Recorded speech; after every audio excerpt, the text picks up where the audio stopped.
Hey guys, how are you doing? So, this is the review for Cars 3. I originally wanted to see Rough Night, but apparently I had the wrong showtime.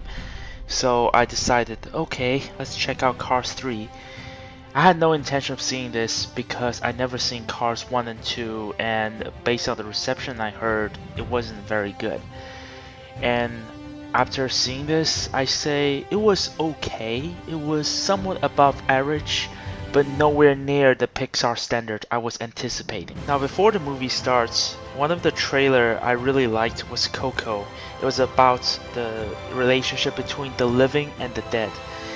And as always in Disney movies, there's an animated short film called Low, which I found to be very emotional, and I think it's one of the best animated shorts I've seen. Why am I telling you this? Because these things are more interesting than the movie itself.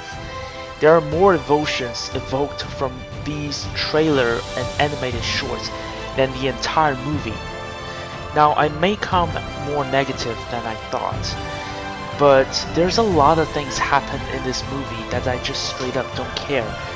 Mostly because there were way too many characters, especially in the first two acts, that's supposed to matter in the plot, but doesn't contribute to anything. And the plot is kind of dull as a whole too. It's the most generic comeback story that you can get. Someone used to say that this Cars movie is basically taking all the parts from Rocky movie and jammed it into one movie. I definitely agree. There were lots of parts I seen, especially from Rocky 5 and Creed, that was borrowed into this movie. Like I said, the big problem with the film are the characters. Only one character I really liked. The rest of them, I just don't feel like their emotions is not right. The voice actor is okay, but I feel like it mostly comes down to the design of the cars.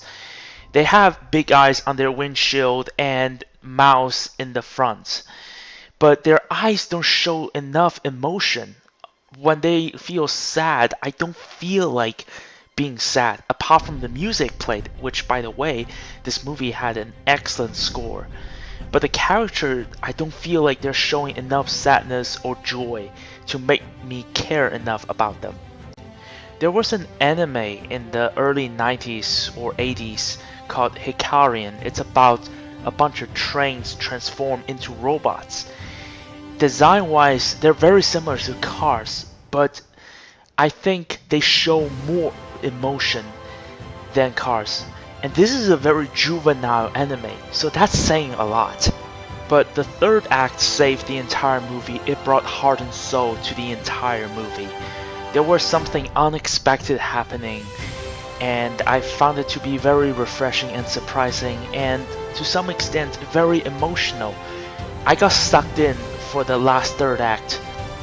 Overall, as a whole, I still enjoyed this movie despite some negative setback, but it's definitely not one of the greatest Pixar movie, and I don't need to reiterate because most people would agree with me. Even some of the kids has shown boredom throughout the movie. I would give this movie a 7 out of 10 because it is enjoyable even though it's forgettable.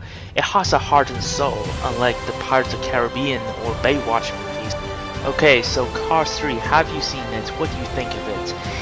And because I haven't seen the first two Cars movie, I don't know what kind of plot elements I'm missing out.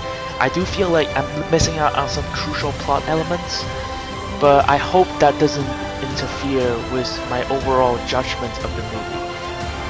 And as always, if you like my video, please click subscribe, because if you think I'm good, you're pretty good too.